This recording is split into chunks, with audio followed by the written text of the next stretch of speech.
A.J. Brown. Catch is made by Seattle for the interception. Rated one defender, so a big change here. A.J. Brown with the pressure on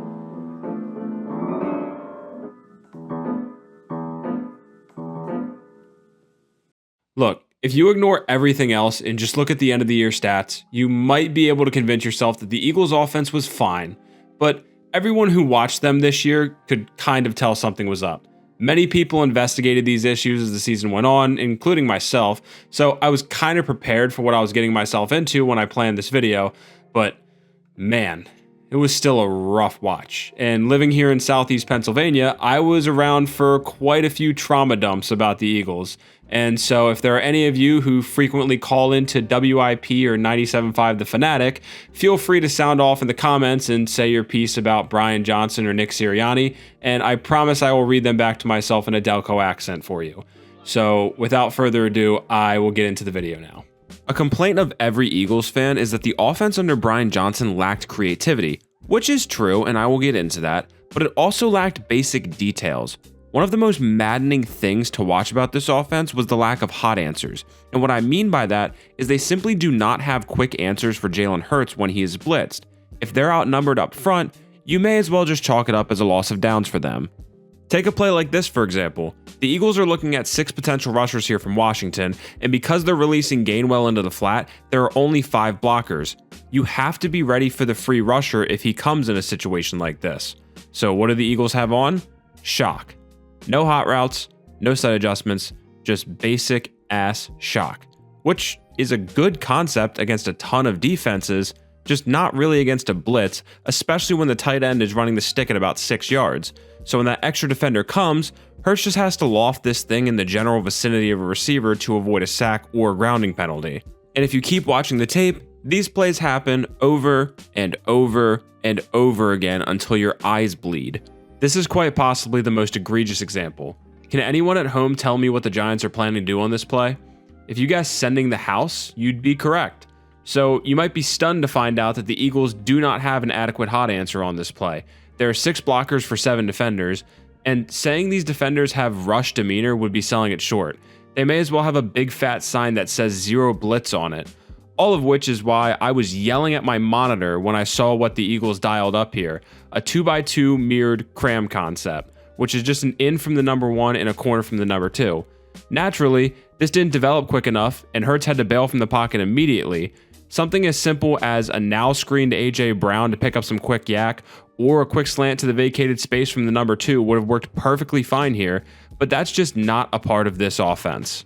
It's borderline incompetence, and the issue becomes so much worse when you realize that they're easy to blitz because they're so predictable. This offense was so static, which shouldn't be a surprise if you paid attention during the season at all. They ranked 31st in motion percentage at 30.5%. And now, I don't need to lecture you all on the importance of motion in the modern NFL. We all know it changes the space defenses have to give you, it changes their coverage rules, it can almost give your playmakers a running start, all of that. What I want to focus on is the fact that it makes defenses more reactionary and less proactive. So the fact that it was missing from the Eagles offense meant that teams could just blitz them into oblivion without a care in the world. And now I'll get to my next point here in a second, but first I want you all to enjoy watching Jalen Hurts run around like Fran Tarkenton because none of the Eagles receivers got open. Some of you at home might be confused right now, and I will attempt to clear that up real quick. The Eagles are easy to blitz because defenses they face do not have to react to anything pre-snap. This is due to the lack of motion that the Eagles use. No motion means the picture doesn't change, and defenses can then play fast, carefree, and downhill. Seems really simple. So, you might be sitting at home saying a simple fix is to just use more motion. But what's even more remarkable or depressing about the Eagles offense is that they were actually much better when they did not use motion. This is outlined by their 38.7% success rate with motion compared to their 49.2% success rate without it. That's a difference of 10.5%, which is far and away the largest gap in the league. The Colts were the closest with a difference of 6.9% just for some perspective. The Eagles did not use motion enough, and when they did, They didn't know how to use it. They used this jet motion that led to absolutely nothing on multiple occasions. The whole point of using motion is to force defenses to do something about it, and they just don't ever threaten them in any way. So once you get past the unbearably static nature of the offense, you start to get into the run game. And it's fine, actually. I mean, statistically, they were very good. They had the 4th highest rushing success rate in the NFL at 44.5%, and they had DeAndre Swift in the top 5 in the NFL in rushing with over 1,000 yards. They just ran so much inside zone, the most in the league at 43%. And like I said, this did not hurt their effectiveness, but they ran it almost exclusively out of the gun. They went under center on only 6.2% of their plays, which is already crazy and it's already the lowest in the NFL. But it gets even crazier when you realize most of them are just them pushing Jalen Hurts' ass across the sticks. The Eagles ran 27 non-tush push plays from under center all season. You want to get crazier? All stats point towards under center play action where the quarterback turns his back to the defense to be the most effective type of pass play. So how many under center play action passes do you think the Eagles attempted in 2023? The answer is 3. They did it 3 times in 17 games. Hurts took a sack, threw an incompletion, and completed an 18-yard sail route on those 3 attempts. So yeah, I'll continue to let those play while I tell you that the shotgun play action game didn't work, in case you were wondering. They averaged 6.6 yards per attempt on play action, sandwiching them between the Commanders and Steelers at 31st in the NFL, also within striking distance of the 29th ranked Panthers. Again, not exactly great company. There are reasons for the lack of explosiveness other than the poor play action game. The Eagles as a team and Jalen Hurts as a quarterback have always avoided the middle of the field a concerning amount, but they were able to live on these go balls to A.J. Brown and Devontae Smith because the threat of Jalen Hurts' legs opened up the passing game. Last year, his legs were compromised as he dealt with a nagging knee injury, and it changed the way teams played the Eagles. They saw less loaded boxes and considerably more too high coverages. And for an offense that lives and dies by explosive plays, as they reminded you many times last year when Brian Johnson kept saying that they needed to be more explosive, they died because they didn't have a counterpunch.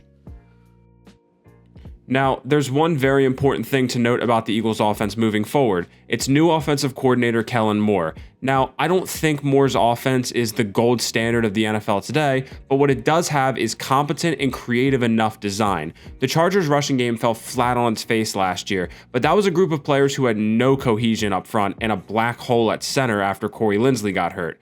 And Moore always had a good run game in Dallas, so I'm not super concerned about it. What I do like about him is that he uses certain parts of the playbook. He will put his quarterbacks under center. He will use motion. He will use play action. All of those great things that the Eagles either refused to do outright or could not do effectively last year. And most importantly, he has hot answers. Here's a great example of that. The Chargers identify that there are potential blitzers that could leave them outnumbered. So all Herbert has to do here is send Keenan Allen on a quick slant out of the slot into that vacated space, and it's an easy first down. The Chargers were fine with getting blitzed because they knew how to use it to their advantage, and it's little things like these that I'm hoping Kellen Moore will bring to the Eagles offense and keep them stable on a play-to-play basis moving forward.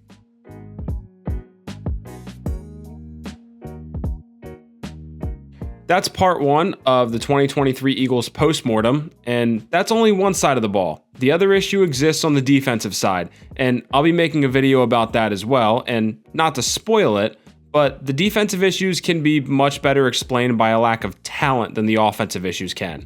So if you're an Eagles fan here looking for some hope, maybe my quick discussion about Kellen Moore and his offense can help. I know one thing that I'll be looking out for is the dynamic between him and Sirianni and how, or well, if their offensive philosophies will blend at all. So thanks to anyone who stuck around this far for putting up with the long wait time between the videos too. Maybe you can tell by the background, but I moved pretty recently, and that was a whole process for me that I know no one is here to listen to, but I appreciate all of your patience and support anyways, and until next time.